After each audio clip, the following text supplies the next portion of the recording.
Welcome to Grand Slam. You see the title. I don't think I'm changing what I've already decided. But I want to make it clear. Was this a good show? Yes, it was a good show. Did it have some twists to it? Yes, some good twists. And some are a little questionable. But in general, the show was good. But I do not agree with the ending. But I understand why they went there. And I kind of wish they didn't cut off at the very end with Bryan Danielson. I wanted to see what was going on, but we'll probably see that on YouTube, I think. They'll show it on there, or Twitter. But let's go through this. Opening show. Opening match. Opening what we got. We got Chris Jericho versus Claudio Class. I got to eat crow here.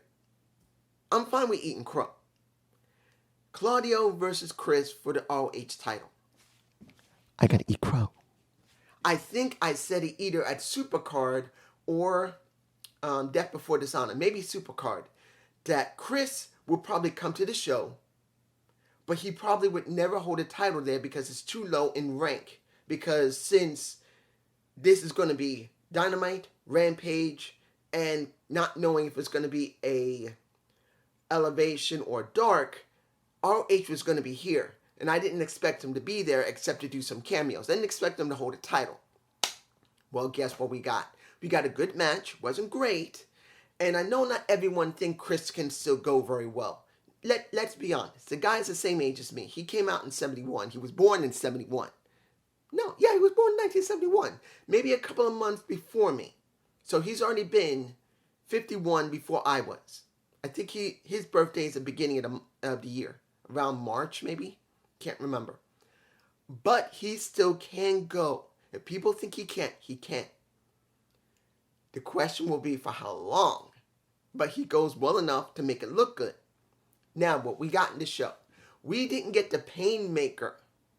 We got the Wizard Chris Jericho, not the Lionheart, not the Painmaker.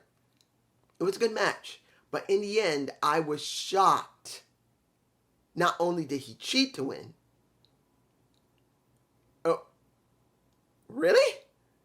You just decided to strip the title off of Claudio, take it away from him, to give it to Chris. Now, mind you, it does make a bit of sense because of what happened due to the fact that the scrum. Let's be honest here. Tony had to scramble.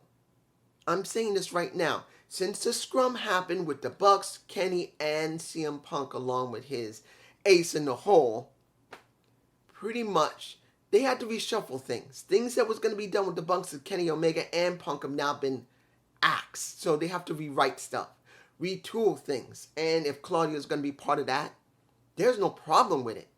I got no problem whatsoever seeing they retool the damn thing. And seeing that Claudio dropping the ROH title means they got enough stock in him that they're going to try and do something new with him, I hope. If I'm wrong, that's going to suck.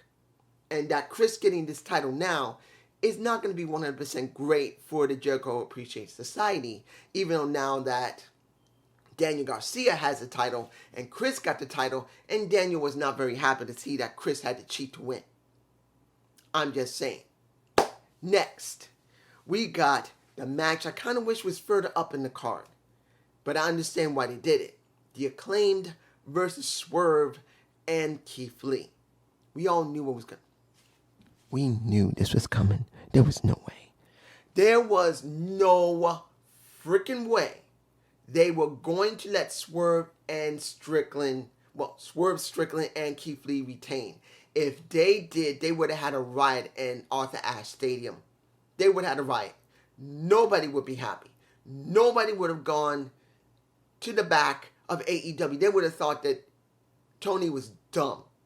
He didn't pull the trigger on the last pay-per-view, so he had to do it here. And it was over like stink. Now, Hilarious, I believe that's his name, because I don't follow rap. Hilarious and Wu Kid. Both of them are from New York. Both of them came out. Swerve and Lee had Hilarious. And pretty much Wu Kid came out with the Acclaim. I will tell you this. It's very... Let's make it clear. Because they black. They came out with rappers. And that is very stereotypical when it comes to wrestlers who are black, most of them, who do any type of rap. I don't agree with it. Honestly, I wouldn't care if one of them had a love for basically either maybe a little bit of dance music, a little bit of house music, a little bit of rock. Most of them don't. I mean, of course, you don't get that because a lot of black people just go what they do. But it is very stereotypical, and I kind of wish it wasn't like that, but it is what it is. It worked well. The match was okay. In the end, they won, and people went insane for them. They did. They got the second biggest pop of the night, let's be honest. It was the second biggest one. There's one that was bigger than that, and I'm coming to it. You know I'm coming to her. I'm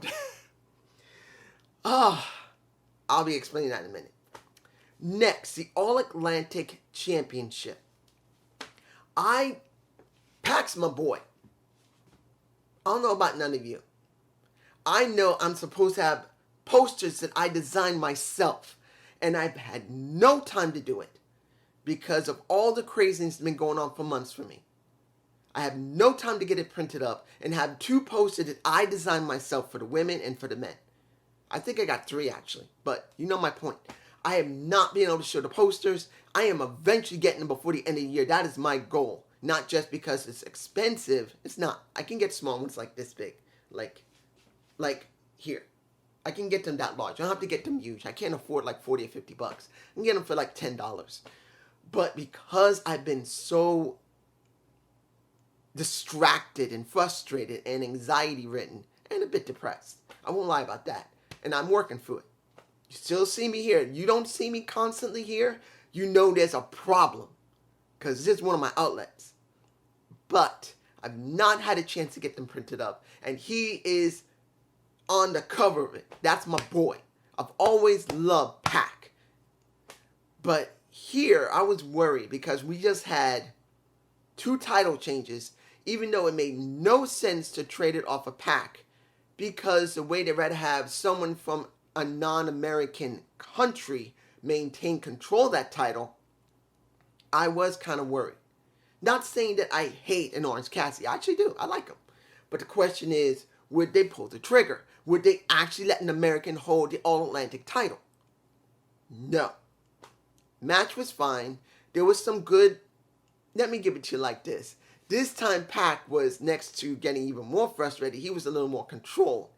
And pretty much, he made a little bit of a Orange Cassidy understand you don't mess with the bastard.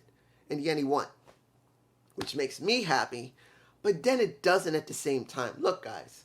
The All-Atlantic title is no better than European title. That's what it is. Just like back in WWE. They only generally let anyone non-American hold that damn title. Just like with a hardcore title. They mostly let hardcore wrestlers deal with it. I don't agree with that. Everyone else, they'll be fine with it. For me, I don't agree. You can throw an American on once in a while. Like with the hardcore title, you can throw someone that's non-hardcore there just to prove a point that someone could become hardcore if they're determined enough. And when it comes to this title, I do believe an American could hold it. That's just me, guys. Tell me below. Now, let's move on to a little bit of the segments. When they show Wheeler Yuta with a MJF, that was a good segment for me personally. MJF destroying Wheeler Yuta and Wheeler Yuta showing that he has grown to a certain extent when it comes to his mic skills. He's still not at MJF level. This is MJF. This is Wheeler. He used to be here. Now he's here. That's a stark improvement.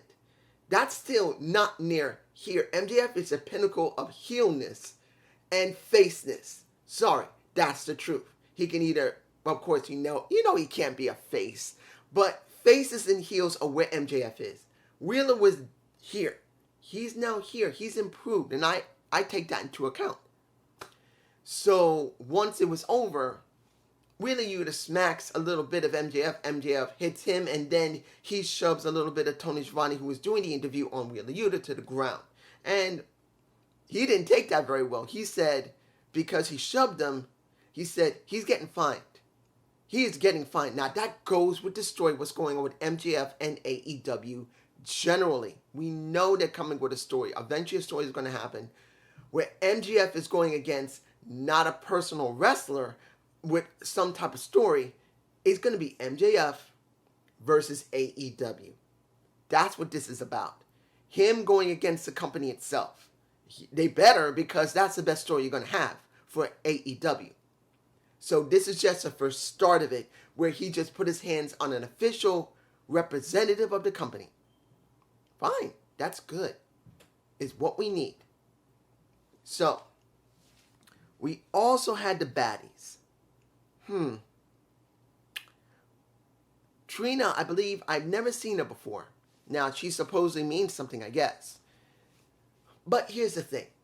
As I said before, we got Gray there, who's doing absolutely nothing on the main roster.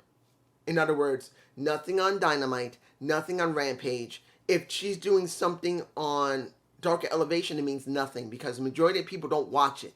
You might get 200,000 people watching a Elevation or Dark, maybe a little more. But that's not the majority of the people who are watching. That's 1.2, 1.1 million people on a good day. 1 million on an okay day, and maybe 900,000 on a bad day. That's not the general public that watches. So we don't care about that. Same for Kiera Hogan. They have done nothing with them. And now, once you see Diamante, who they're going to have their match this Friday as a second part to the Grand Slam, you see this new woman. I've never seen her before. I don't know who she is. If I've seen her before, I've forgotten. It's been a long time. But the key here is Jade Cargill needs to drop the damn title. It's time. She's held it for 9 months. She's been a wrestler for nearly 2 years now. She's made somewhat of a strong mark in AEW. Yeah, everyone will say she made a great mark. No, she made a strong mark due to the fact that that title was brand new, had no pedigree, had nobody before her. And she took that title, and she's done her best with it. It would have been better if it was a seasoned veteran who held the damn title, but she's the one who held it. That title had gone up, and it's here. It's reached a plateau. So has she. No matter if they make her do 100 wins, that title is not going to be here. She needs to drop that title and give it to someone more seasoned to her that has more of a pedigree. But I will not take nothing from her. She brought it from here to here.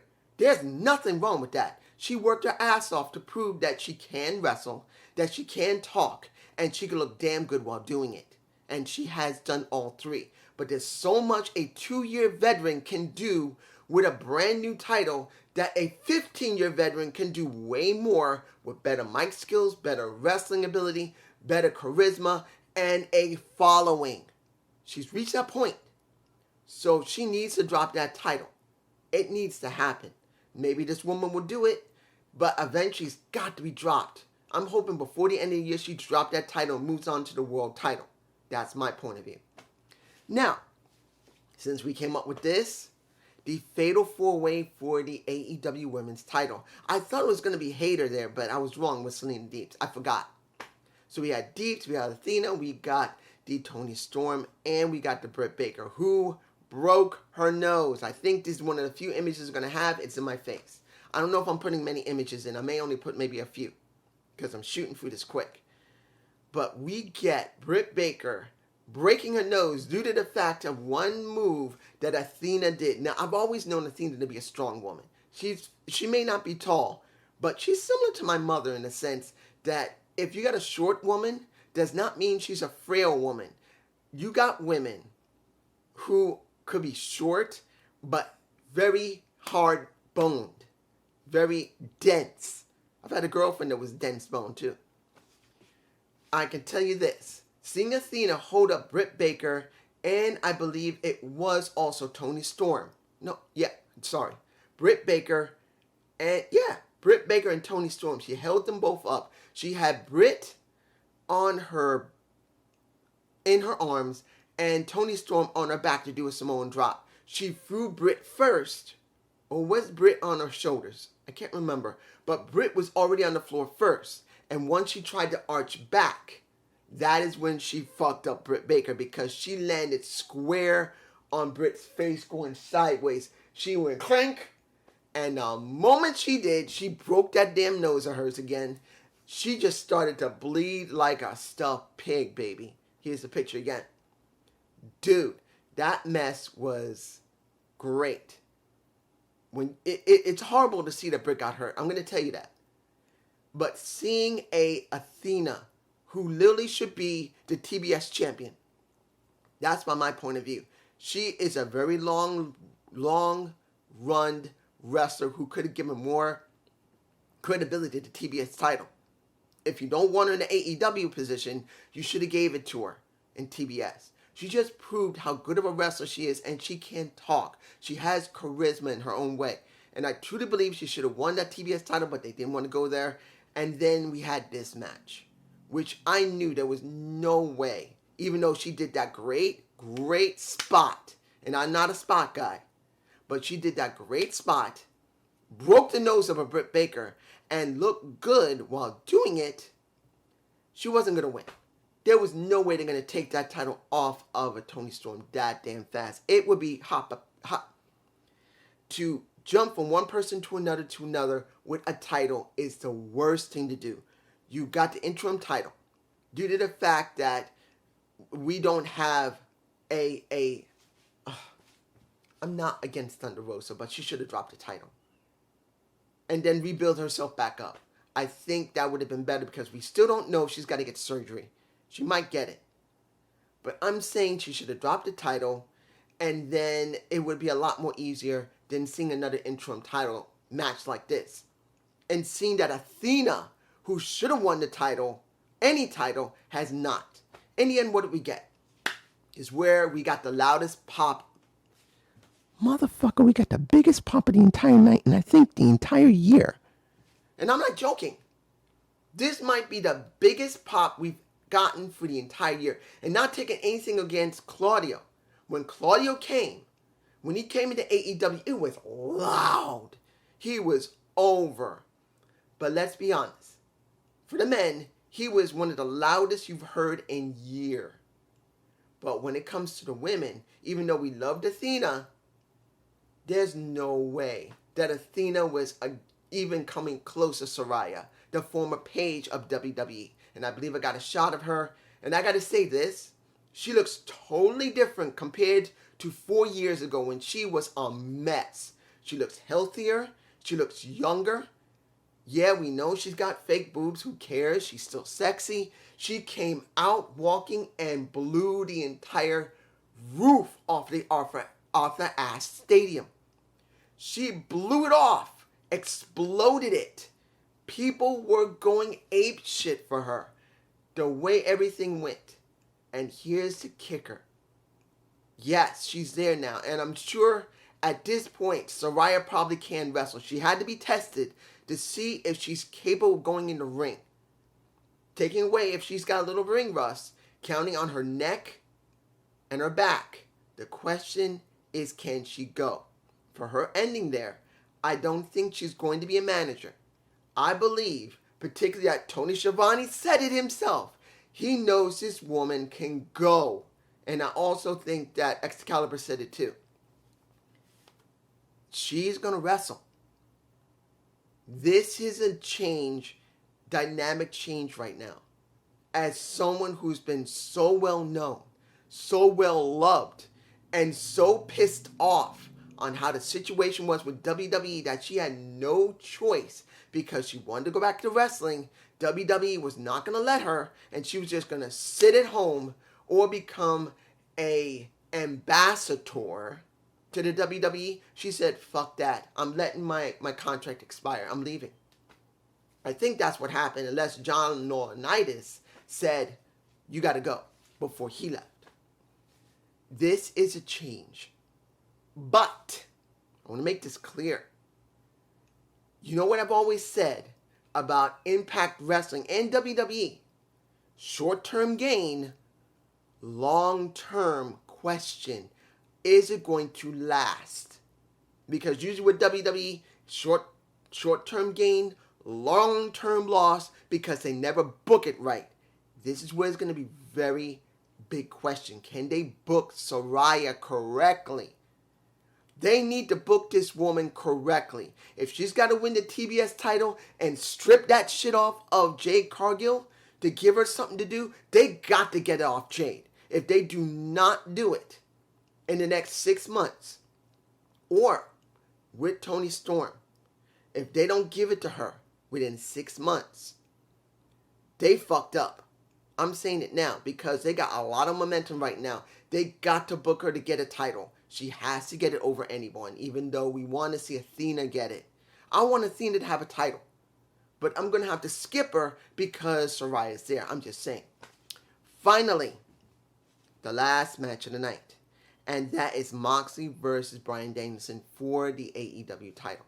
This was the best match for me personally. It was. Next to the Acclaim, this is the best match for me personally. Was it good? Yes, a lot of grappling, a lot of suspense. Seeing William Regal botching his words because he actually got quite excited about how good this match was going, because since he's retired from the ring himself, he's trained both of these guys in real life. He knows them. He actually cares about them. And seeing that this has ended with both of them, he was excited. You could hear the excitement in his voice. Yeah, Tony was excited. Yes, Excalibur excited. There was no JR. We still, I think, Taz left by that time. Can't remember. But essentially, no, I think after a certain amount of time, Taz stopped talking that much. But when it comes down to it, this was a damn good match. It was. Back and forth. It wasn't that many pins. It was more about grappling and trying to do submission for the most part, which I enjoy. I don't like to see constant pins. I like to see you try and strategize to get a person into a pin and try to grapple their asses into it. Constant pins is wrong. It goes wrong. I can understand for a fast-paced match when it comes to high flyers or high impact wrestlers. In other words, wrestlers that like to just break your face as quickly as they can and then pin you as quickly as possible. But here, it makes sense what they're doing. But here's the thing. Even though this was the best match of the night, I did enjoy it quite much. Seeing that Bryan Danielson did not win, I don't agree with it. I understand because of what happened with Moxley, that he gave up his vacation.